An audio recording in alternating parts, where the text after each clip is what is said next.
Hi, everyone. Thanks for joining us on The Mighty in partnership with the Child Mind Institute for a special Facebook Live talk on supporting our kids' mental health during COVID-19.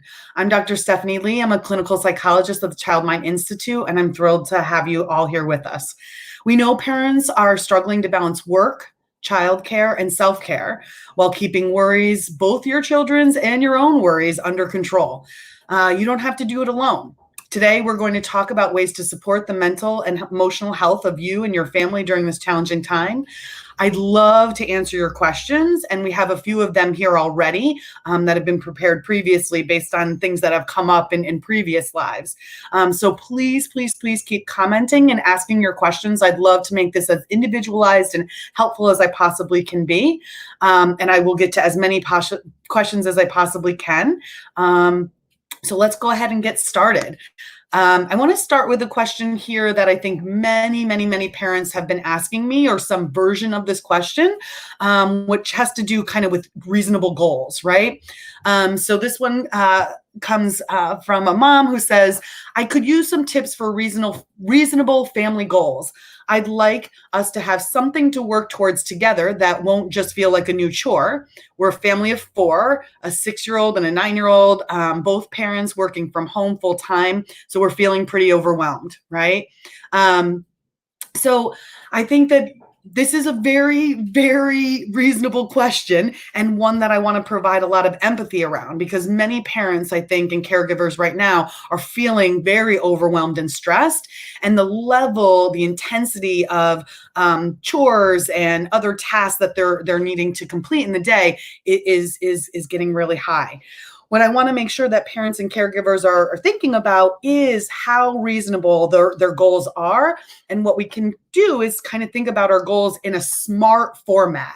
So SMART goals, using the SMART format, are specific, they're measurable, they're attainable, they're realistic, and they're time sensitive. Right?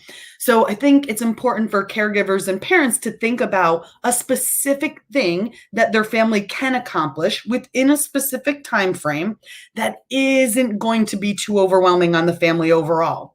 So thinking about something like starting a garden if you have that area or space. And I'm not talking about a full garden. I'm talking about maybe a couple herbs that are able to sit in your windowsill.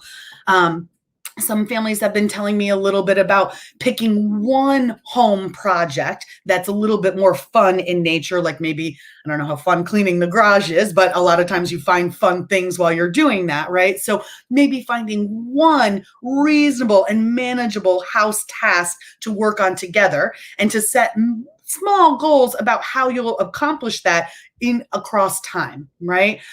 I would also urge families and caregivers to think a little bit less about this time as a time that they need to complete additional tasks or take on new responsibilities. In fact, what we know is that all families and caregivers are going through a collective trauma right now.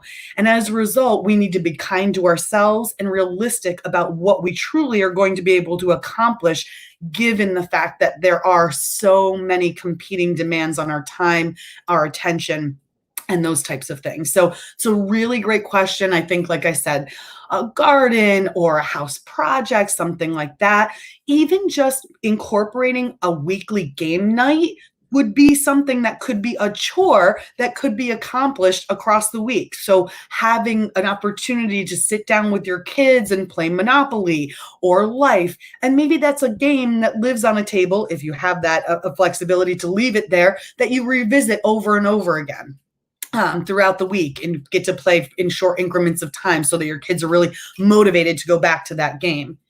A puzzle or a small arts and crafts activity might also be kind of a reasonable goal for this period of time. Or maybe a cooking goal, thinking about a special menu or a special meal that you want to work towards being able to work on or cook with your kids. So again, thinking really small and realistic, and then making sure that you're using that SMART format, right? Specific, measurable, attainable, realistic, and time sensitive. Really great question. We have a couple other questions from previous times that I want to make sure that we're looking into. My teenage daughter had a lot of really great goals before this began. Getting into a great school, she wanted to run our town's half marathon, improving her rock climbing, and so many more. With this dragging on, she's losing focus and motivation. How can I help? It's a really, really great question, and one that I think is incredibly valid, not just for teenagers, but for young kids and adults as well. That everyone, I think, is in their is starting to lose their stamina, and the novelty of this has really worn off. And so what we do need to find is additional ways to keep kids and adolescents motivated and hopeful about the future, which can be hard when we're not feeling that way, right? So first and foremost, we want to make sure that we are helping kids and adolescents to look forward in a positive way, even if we're not sure what that's going to look like right now. You hear a lot of people talking about the new normal. What will that look like? What will that mean? And even if there is a lot of uncertainty surrounding it, you can still talk about the future in a hopeful way using the 2 E's. This is something I stole from Philip Kendall's Coping Cat Manual, which is a manualized treatment for children with anxiety. But when you're approaching kids and teens who are upset or managing anxiety, you want to use the 2 E's. You want to be empathic and encouraging. So you want to validate their experience. I know that it's disappointing that the half marathon might not go in November in the way that you were anticipating. I still think it's important for us to set some goals for you around your personal best and how fast you can run a mile. If your daughter is able to still kind of get on a treadmill or run in a safe way that is feasible right now. So I think it's about kind of reshaping the framework that your child is seeing these things in, or the adolescent is seeing them in, and then being honest about the fact that it is disappointing and not trying to move them away from that disappointment too quickly, while also encouraging them that you're going to help them to work through these things together and as a team, all the way around. So hi from San Diego. We're thrilled to have you joining us. And Cheryl, thanks for commenting as well. I'm glad that you are finding this to be useful. Let's see here. My son has mild autism and hates when things change. This has been a very trying time for us, but I've been holding on to hope that summer we would be able to return to the normal and our usual vacation, which he's very, very, very excited about. Now it looks like that won't happen. I'm at the end of my rope. What do I say and how can I help him? I just want to, again, kind of validate your experience of how challenging this is. So I imagine that the disappointment is not just for your son, but for the family overall. And then it gets exacerbated and kind of combined with the fact that you're having to manage probably the disruptive behavior or the disappointment that you know is going to come along when you share this news. I think it's important to be really mindful about the way that you're communicating this information to your child. Change is hard for everyone, particularly children with autism who may have some rigidity or some difficulties being flexible in the ways that they're thinking. I want to help you to think a little bit about what are some positive things or things that your child would be excited about this summer. Is there a special iPad game? Is there a special activity within the home or scavenger hunt that you guys can create? Or are there things about your vacation that he really enjoyed that can be maybe relived or revamped in a slightly modified way this coming summer? And if those things are possible, I would lead with that. So we know that we're disappointed, we're not able to go on this trip. These are all the fun ways that we're going to try to make this summer as great as it can possibly be. It's important to express your disappointment and not try to move your child along too quickly. They're allowed to feel the feels. They're allowed to have disappointment and be upset about this just like you were. We also want to make sure, particularly with a child with autism, where they may need some social skills coaching or some coaching very specifically on emotional regulation, we may even want to share with them in a meta way how we managed and coped with the disappointment ourselves. So saying something like, when I first found out about this, I was really disappointed as well. I had to talk with Dad about it for a little bit. And then I watched my favorite show to try to help me cheer up because I know this disappointment is very big. helping your child to quantify their feelings and then helping them to think about coping strategies that match the intensity of their feeling is going to be really powerful, right? If your child is, let's say on a scale of 1 to 10, a 3-4 upset, the coping strategy that they use is going to be different than if they're a 9-10 upset. And we want to help kids to figure those things out in a graded way, and particularly, again, children with autism who areas of social skill development and emotional regulation might be a little bit less for them. So another really great question, and again, one that I think is very relevant to many, many families. Here's a question that we have about ADHD, and I'm the director of the Center for ADHD and Behavior Disorders at the Child Mind Institute. So this one's right in my area of expertise. My son has ADHD. How can I help him tune out the other kids' little moving squares on the Zoom calls he's doing with his teacher? How do I help him to stay engaged? Really great question, and one that's been coming up, I think, a lot for caregivers and parents who are kind of attempting to wear some new hats, right? So they're having to wear the hat of an IT person to get their child set up on these technological calls and things. Then they're also having to wear the hat of an aide or a teacher while they're helping their kids to kind of manage this schooling from home.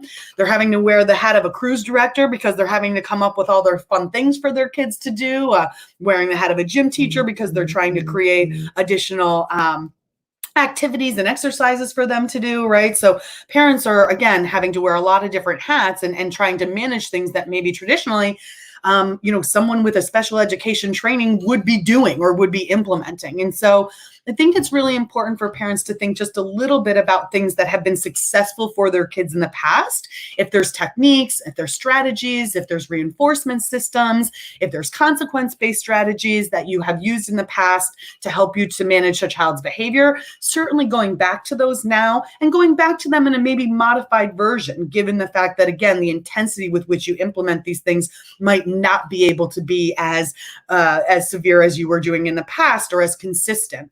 I think it's also important to focus your attention when it comes to interventions like reward systems and consequence-based strategies on your most important tasks in the day, like, for instance, the schooling from home. What we know about kids with attentional difficulties is that there are some ways to communicate with them that will, in fact, actually increase their attention and their engagement. So the very first thing I would say is to provide absolutely as much praise as possible when your child is engaged. And I'm just going to take a moment to talk about praise in general and how powerful it can be. What we know is that there's two different types of praise. Any kind of praise is great, but there's things like general praise, thank you, good job, way to go, high five. And then there's labeled praise or specific praise, which is literally telling someone what it is about their behavior that you liked. Thanks for paying attention so carefully. I love how you came to the dinner table quickly. Thanks for putting your iPad down right away when I asked. Any kind of praise that, like I said, is good praise. If someone says, Dr. Stephanie, you look good today, I'm going to feel good. If they say, Dr. Stephanie, you look good in gold jewelry, I'm going to go buy some gold jewelry, right? So the more specific, the more labeled our praise can be, the more that kids and adolescents are going to be able to tune into it. And particularly children who have attentional difficulties, if we say things like good job, it may be challenging for them to attend to what it was we were specifically liking or good jobbing about. So we want to say things like good job opening up the screen right away, or I love the way that you didn't get too distracted when your friends were having a side conversation. We also want to make sure that the teacher and the school staff are aware of some of the difficulties that your child is having in those moments, because if they're able to manage or help in any way by keeping the screens in a consistent way or using their host power to mute other kids if it's distracting for your child, the more you can clearly and transparently communicate those things, the more you can partner with teachers and staff who might also be new to these formats and learning the best ways to manage their classroom remotely. I think another factor that you want to consider are behavioral descriptions. And these are something that parents are really typically pretty unfamiliar with, but it's a special way of talking to your child that actually does increase attention.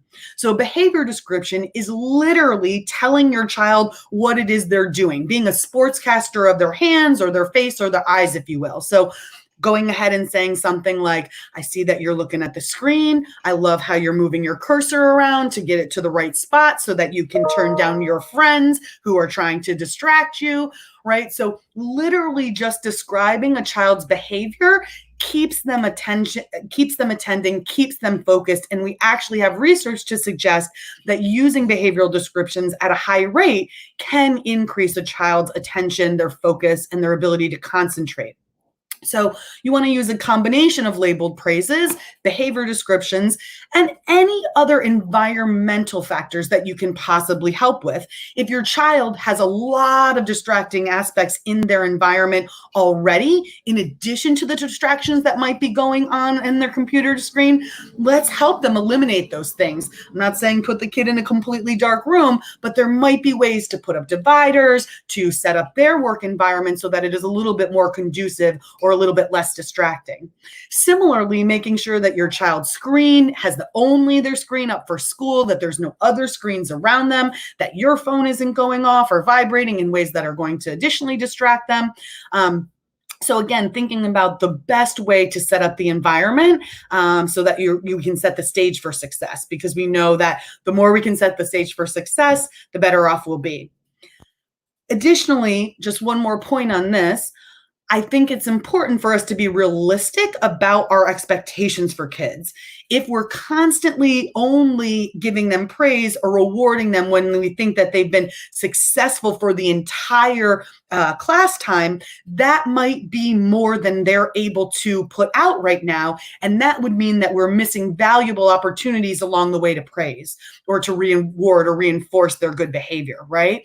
So for instance, if a child is attending, you may go ahead and even say to them, I have pennies for attending. And when I notice that you're participating, when I know you're doing a good job with your friends, and when I see you doing things to help you with distractions, I'm going to give you a penny. And when you have 10 pennies, you can get a special treat tonight. It might be that your child earns those 10 pennies before the conclusion of the class so that your child is able to feel some success. We want kids to come in contact with success so that we can build behavioral momentum and bring kids further along. So we can start with really small goals and then eventually build up to those larger goals or larger expectations for them in terms of attending the entire class time. All right, so we have a question here from Mandy and Kristen. How can we help kids with autism whose language processing abilities are minimal and they're struggling at home during this time? What if taking and breaking down coping strategies do not work? Is there anything else we can try? It's a really great question, and one, again, that I think a lot of caregivers are dealing with and managing right now. Language processing abilities for children with autism are typically an area of deficit or typically an area of limitation. And so we do know that kind of helping kids with autism to learn a little bit more about social skills will require a lot more energy and effort on the adult's part. So we do want to think about things like feeling charades or starting with the basics just to see if children with autism can identify feelings, not just in themselves, but in other people as well. And then can they identify the intensity of those feelings? Because again, the coping strategies that we want them to use during those times can be they do need to match kind of the intensity of what someone is feeling, right?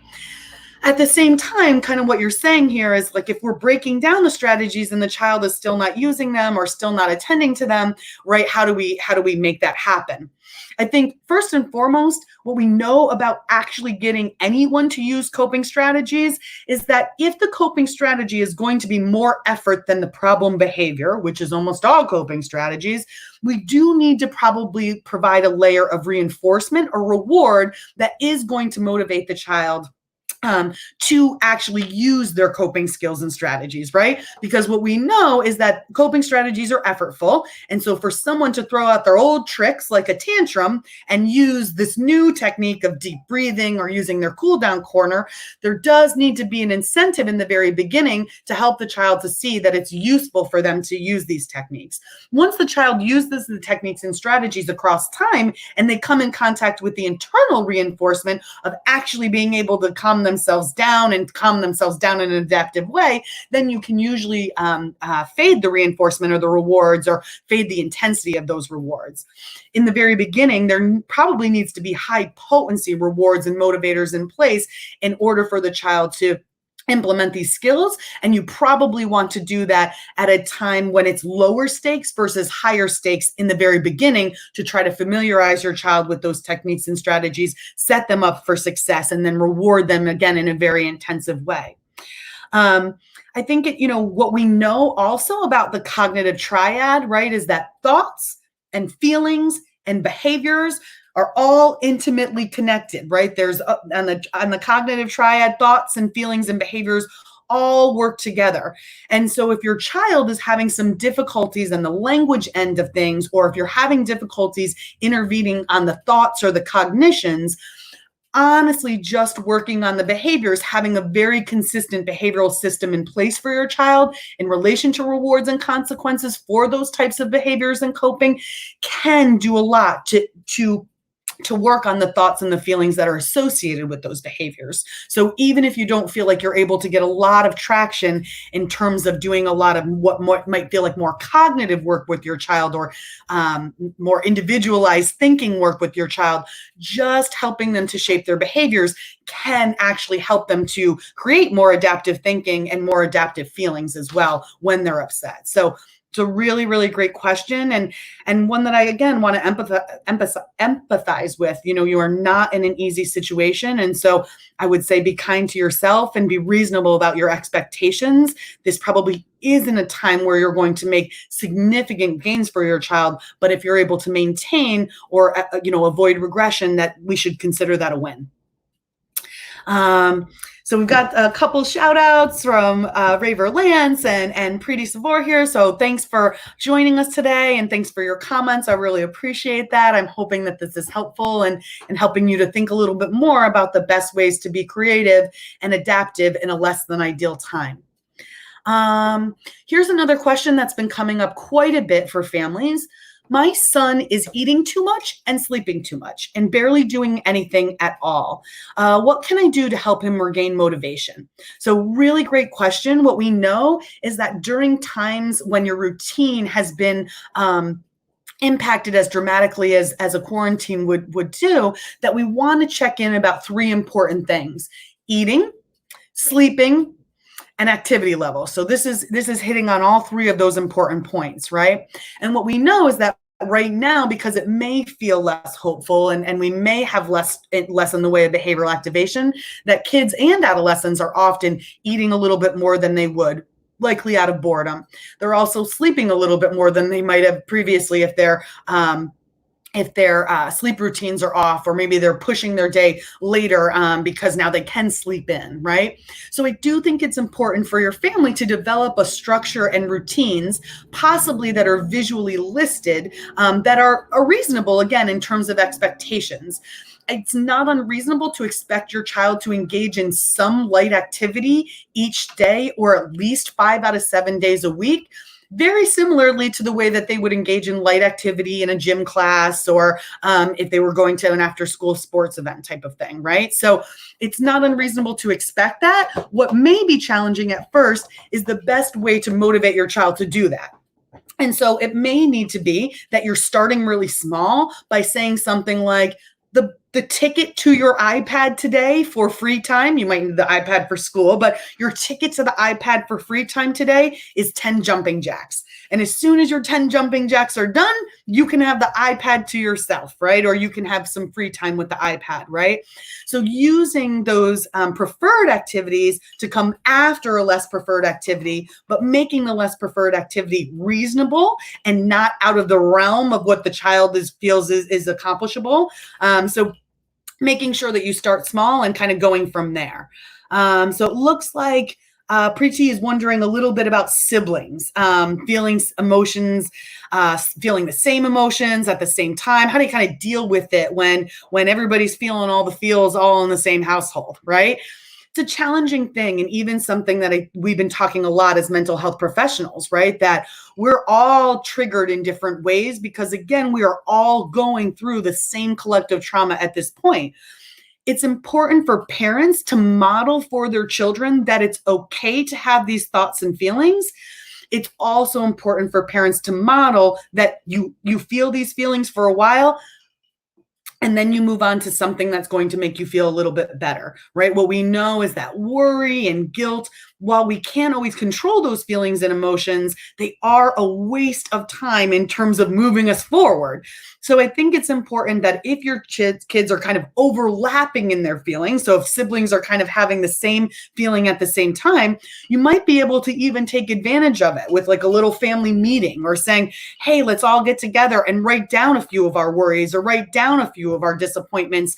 And maybe that's something that you actually revisit each day for just a few minutes or a few times a week. Maybe you develop a little bit of a worry jar or a worry box where your kids are able to write down their worries or their negative feelings about coronavirus or the quarantine. They put them in the box, and then you guys have an opportunity to go through that box in a timed way, like I said, a couple times a week, so that the kids feel like they have an outlet and an opportunity to talk about you with those things, that you're available to talk about those things in a consistent way.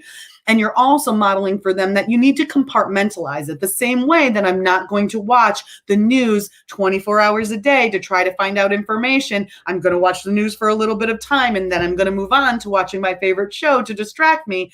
The same way that we can tell kids we can worry about these things, talk them through, and then we need to put it away and move on to something else. I think if kids are getting overwhelmed at the same time and parents feel like it's challenging to manage that at the same time, if there's an opportunity to divide and conquer with another caregiver, I would certainly suggest that.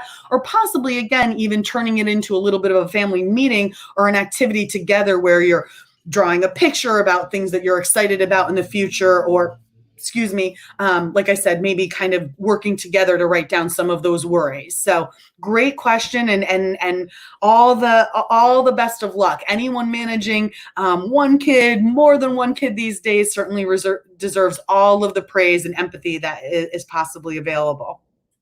We have another question here about motivating teens. So Jessica is asking, how do we motivate teens who are feeling socially isolated and depressed? That's a really great question, Jessica, and one that, I can empathize with, in that I know parents are also feeling less motivated and socially isolated themselves. I think it's important for us to check in with adolescents and teens on a consistent basis, let them know that we're here and we're available for them. We also want to make sure that we are encouraging them to think a little bit more creatively about their social resources at this time. So for instance, even if your teen might not have been so into the extended family previously, this might be a great time to think about cousins, aunts and uncles, grandparents, family friends that you can reach out to and maybe have, again, a Zoom chat with or a Zoom event with. Think about people in your community that you might feel comfortable social distancing in a brief way with. That would also be an opportunity. There's a really great app out there called Marco Polo that I just started using with my family, where you can send a video to someone, and then the video kind of lives in cyberspace, and then the people can watch the video when they're ready. They can record their responses to your video. They can kind of manipulate it and make it, fun. You can have group chats like across a whole family. You could have individual chats. And so I think that might be a fun way for your teen to kind of get into maybe a full family chat or something like that. I think in addition, we want to make sure that teens are actually staying activated, because we know that behavioral activation is the number one prescription when someone is depressed. So even if it does feel like you're making up things for them to do, even if they're small tasks, it's probably important for you to create a little bit of a structure or some tasks that your adolescent can complete and feel some sense of agency around in their day. So again, these shouldn't be like big chores that you're getting into fights about with your teenager, but maybe thinking about, is there something that they're excited about, like I was saying before, like a gardening or an ant farm or an aquarium that they're going to set up? And are there ways of maybe them sharing that information with their friends, with extended family members? So again, thinking as creatively as you possibly can about those things. If your child previously attended summer camp or had activities in the summer where they were going to come in contact with other peers that they might not now have contact with, is there an opportunity to kind of reach out to those folks and create maybe a camp virtual event or something? So I think again, it's trying to be as creative and think outside of the box as much as you possibly can. It's also important though that you are still providing that empathy and encouragement. So I know this is hard and I know we can get through it together. And throwing in some labeled praise for your adolescent who's sharing that intimate information with you. So if your teen is sharing any information about how they're feeling, telling them, thank you so much for telling me. It makes it so much easier when I know what you're thinking or feeling. Or I appreciate it. I know this is such a hard time. I can only help if I know the struggles that you're having. So I know these aren't always great answers, but they're the best that we have in this situation. And again, being honest and candid with your kids about that fact that you're disappointed too. You're excited about any ideas or thoughts they might have about ways to stay socially involved and integrated with others in the community. So again, there's lots of different ways. I think, previously, a lot of kids were able to get some socialization through joint games. And previously, I know some parents had concerns about that gaming. And this might be a time where maybe you are doing a little bit more in the way of encouraging that, or encouraging your kids to join a Mario Kart competition where there's other kids involved virtually for right now. Of course, those things need to be clearly monitored and carefully monitored. And they might also provide your child with an outlet for some socialization given the limitations that we're in right now. Really great question. There's a question here. I'm less sleeping overnight and my anxiety is getting worse. I don't have any power to do anything. And it sounds like this person is certainly looking for some advice. And I, again, really, really empathize and can validate your feelings, right? What we know is that when, as this kind of crisis rolls on and as things kind of continue to feel overwhelming, it can be very challenging to get moving, to follow your routines, to follow your structure. Sleep schedules, again, can be off, as well as eating schedules and activity schedules. I think if it is at all possible to try to start small to bring yourself back to a more healthy set of routines, that's where I would maybe start. So looking to see if you can try to shift the amount that you're sleeping in the night, not dramatically, but just a little bit at first. Certainly, if you're having anxiety that you feel like is interfering with your day-to-day life, I would encourage you to speak with someone, to contact Child Mind. We have a number of resources for parents and for kids on our website, and can kind of give you an idea if additional consultation or additional intervention might be needed. I think it is important to be kind to yourself, be realistic again about the behavioral changes that you are likely to be able to make given the current circumstances, but working maybe just a little bit each day on the goal of getting closer to a more regular or routine schedule. The more routine and the more consistent that we can be, particularly for those big three: eating, sleeping, and activity, the more healthy we are going to be physically and mentally overall. So it's a really, really great question, and certainly one that, again, many people can empathize with, and we are hopeful that you're able to kind of get the support and resources that you need moving forward, in addition to making sure that you're reaching out to your own networks and socialization so that you're able to take advantage of any resource available to you. So we have another question coming in here. What do you do with kids who wouldn't follow the new structure set?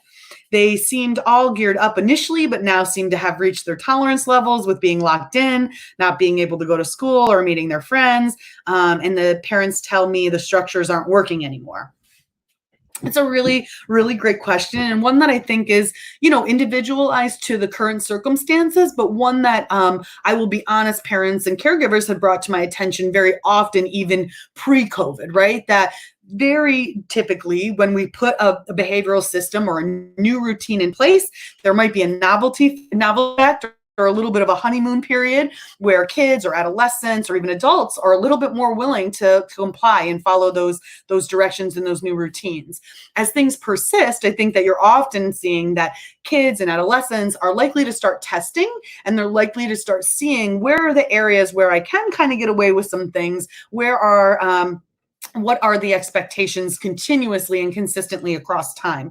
And so what I would say is that you want to modify your routines and structures in very small ways to make sure that kids aren't satiating on rewards, that that the consequences that you're implementing if tasks aren't completed are, in keeping with what's developmentally appropriate. However, you want to make sure that you don't veer too much from your routine based on the reaction from your kids. If they feel like every time you put a routine in place, if they misbehave, you're going to change the routine, then they're probably going to keep misbehaving every couple of weeks that we put a new routine in place. And since we don't actually have a great idea right now how long these things are going to last, we're hoping and hopeful that parents and caregivers can put something in place that is going to be longstanding, that is going to be useful across time, right? So I think that parents should kind of try to stick to the program as much as they possibly can while modifying things like the rewards that a child can earn, maybe coming up with a reward menu that your child can pick from each day based on the number of things that are available to them. When we're thinking about rewards, we also want to make sure that we're thinking creatively. What we know is that young kids and even adolescents are very motivated by parent attention. So being able to have a parent just watch them play their favorite video game, or a parent being willing to play their favorite video game with them, can go a long way in terms of motivating someone. So what we want to make sure about is that kids aren't satiating or kind of getting sick of the same rewards, even if they're maybe kind of getting sick of the new routine. So hopefully that gives you just a little bit of guidance and some direction to go on. But again, I think sticking to the routines as much as you possibly can, kind of regardless of the reactions that you're receiving, is going to be your best bet in moving forward and progressing. There's a question here from Santos RJ saying, I have 2 young boys, one with Down syndrome and one with autism. My wife and I are overwhelmed every day because the kids could not go out and play. I need some advice. So this is an incredibly difficult position for your family to be in. And it sounds like there are really high demands on both you and your wife in terms of what is needed, probably just to kind of keep things status quo.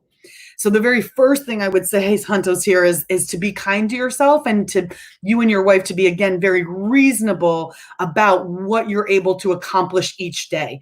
I'd say that if your 2 kids stay alive, they eat something, and they get dressed from the waist up if they need to, that I would consider that day a win. At the same time, it definitely sounds like you're looking for activities or ways to get creative for your kids inside the home if they're not able to go out and play. The very first thing I would suggest is really looking at the toys and activities you have available and deciding if those things can be rotated or shifted. Very often kids satiate on a set of toys in a pretty quick way, but if you're able to take a few sets of toys and maybe put them down in the basement and pull them out next week as new toys, that might be a way of rotating toys or keeping things new, novel, and having it so that your kids satiate less on some of those activities. In addition, I might think creatively a little bit about the environment that you have. Is there a way to maybe make like a water table out of a bath? Is there a way to maybe make a sand table? Or engage in an activity that's going to kind of get that body moving and grooving, or get the sensory input that your kids might be seeking. Do you have like a mini trampoline, or is there a way for us to do maybe some safe indoor rough and tumble play? And if you're doing that and concerned that your kids will continue to do that when you're not there or when you're not available to it, maybe making it a very special time of day where a special mat comes out. So for instance, I've worked with parents before around, hey, we get to do some wrestling with dad, and we only do wrestling with dad when the red blanket is out. So when the red blanket is out and dad's laying on the red blanket, he's available for some rough and tumble play. When dad is not on the red blanket, it is not time for wrestling or rough and tumble play. So if you're concerned about your child being able to kind of decipher the difference about when that's available or not available, I would think about using a visual cue, particularly for a child with Down syndrome or autism. Another thing that I would suggest in terms of kind of keeping activity breaks, right, is there a way for you to do go noodle breaks or dance breaks, mini dance parties throughout the day so that your child kind of is getting a little bit of their activity bucket filled throughout the day rather than waiting until the very end of the day to fill that bucket up when they feel like they just can't take it anymore. So are there ways for us to incorporate a little bit more exercise or a little bit more activity into the daily routine in a consistent way so that your child doesn't maybe feel deprived of it as the day goes on?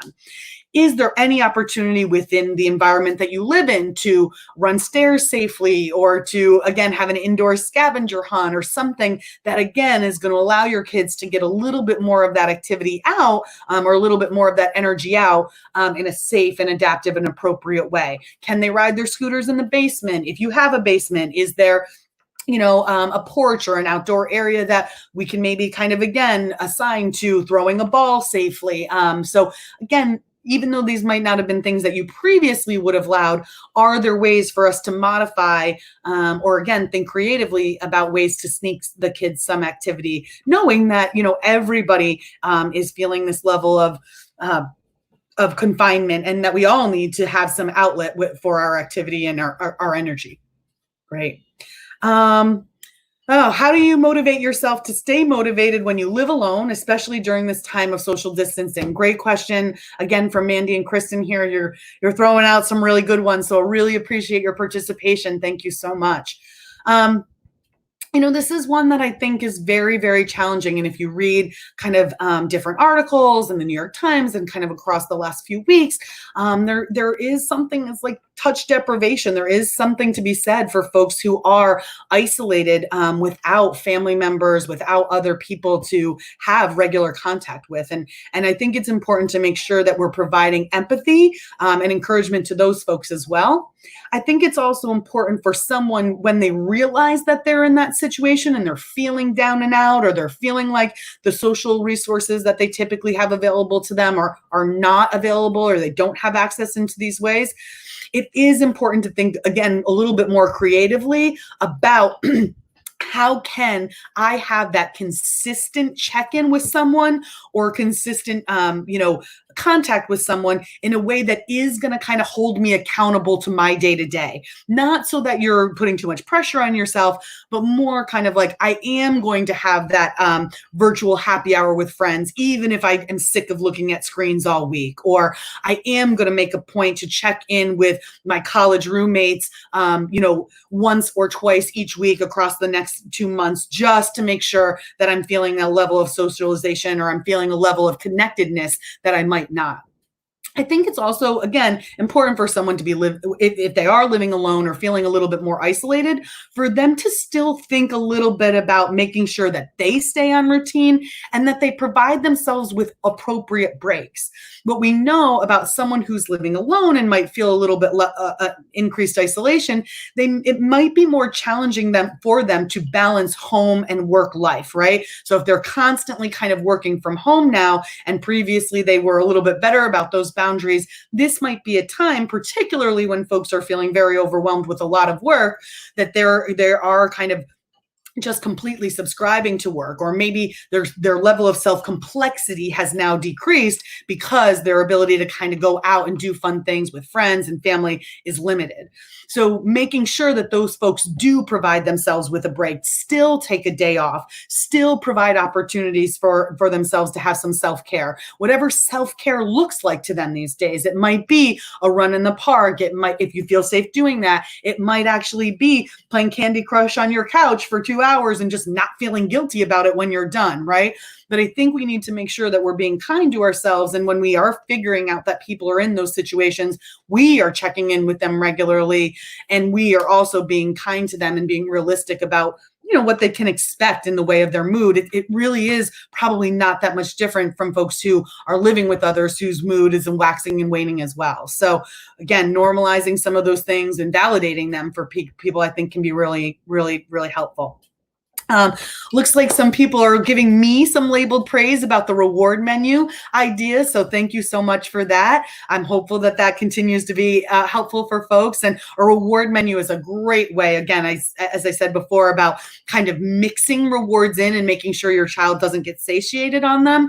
It's also a really nice opportunity, I think, for parents to be able to control the rewards that their child feels are available that day. If you know you're going to be very busy and there's no way that you can play Monopoly that night, you don't, right? Put that on the reward menu for that day. Maybe you save that for the next day when you know that you're a little bit more likely to have that availability in the evening, right? You don't want to offer something that's not going to be available. One of the biggest rules that we have for parents, if at all possible, is to say what you mean and mean what you say, right? When we're giving directions, when we're following through with things, we want to try to be a brick wall, not a rubber band. Okay. Really, really great questions. And I just, again, appreciate everyone's participation and their willingness to kind of bear with me to hear, again, less than ideal explanations sometimes because we're in a less than ideal situation. I think we're just about out of time. So I do, again, just want to thank everyone for joining me today and for the Mighty for hosting. If you would like evidence-based mental health resources and information on telehealth services, please, please, please visit childmind.org. And again, I hope that everyone's hanging in, staying well. And if you'll have a holiday weekend, whatever that means these days, I hope that you're able to relax and get some kind of self-care in there for you, because that really is important.